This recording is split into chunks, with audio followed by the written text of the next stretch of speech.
বিগত কয়েক বছরের মধ্যে এটা সবচাইতে একটা ভয়ানক একটা দুর্ঘটনা।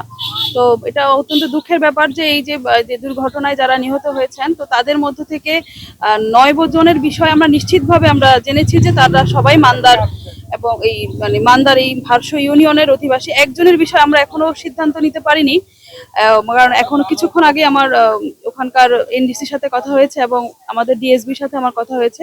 9 জনের বিষয়ে আমরা শিওর যে তাদের সবার বাড়ি হচ্ছে এই মান্দা উপজেলার ভারসো ইউনিয়নের এই 3 নম্বর ওয়ার্ডের আশেপাশে বিভিন্ন গ্রামের। আর একজনের বিষয় এখনো লাশটা শনাক্ত করা যায়নি, যে এই জন্য এটার বিষয়ে আমরা একটু কনফিউশনে আছি আর কি। আর বিষয়টা হচ্ছে যে শেষ খবর পাওয়া পর্যন্ত এগুলো আসলে সরকারিভাবে লাশগুলো শনাক্ত করে যে ঘোষণাগুলো দেওয়ার সেগুলো কার্যক্রম চলছে। লাশটা বুঝে পেতে আসলে একটু সময় লাগবে, কারণ আপনারা জানেন যে এটা যেহেতু একটা দুর্ঘটনা এবং অনেকের হয়তো বা চেহারারও ব্যাপার আছে, অনেক চেহারা হয়তো অনেকে চেনাও যাচ্ছে না। তো সেটা করতে একটু সময় লাগবে। আমার মনে হয় যে ভালোই একটা সময় লাগবে, এটা সুরতহাল করবে। এবং যতটুকু আমরা জেনেছি যে আমাদের এখান থেকে যারা পরিবার তারা ওখানে গিয়েছেন, তারা লাশ শনাক্ত কার্যক্রম চলমান আছে। এটা করতে করতে সন্ধ্যার আগে আসলে সম্ভব হবে না, এটা আরো দেরিও হতে পারে।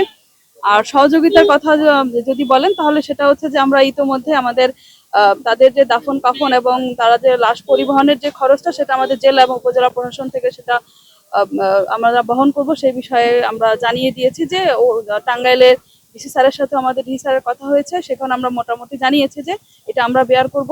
আর পরবর্তীতে আমাদের আজকে জানাজাও হবে। যতটুকু আমি এখানে এসেছি, আমি স্পটটা ভিজিট করেছি, যতটুকু আমি জানি যে এক জায়গায় সবার জানাজা হওয়ার কথা।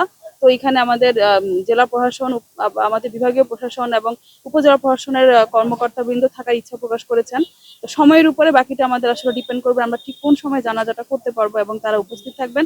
এবং আমাদের মাননীয় এমপি মহোদয় এই বিষয়টা অবগত আছেন, তিনিও এই বিষয়টা সম্পর্কে জানেন, তিনিও থাকবেন। আর সহযোগিতা হচ্ছে এরপরে আমরা দুর্যোগ এবং ত্রাণ মন্ত্রণালয় থেকে আমাদের আর্থিক কোনো অনুদান আমরা দিব। তো আর তাদেরকে আমরা শুকনা খাবারের যে ব্যবস্থা সেটাও আমরা করব। তো পরিবার প্রতি আমরা ত্রাণ মন্ত্রণালয় থেকে আমরা 25,000 টাকা করে দিব, আর এছাড়া আমরা দাফন কাফনের জন্য আরো কিছু টাকা আমরা দিব।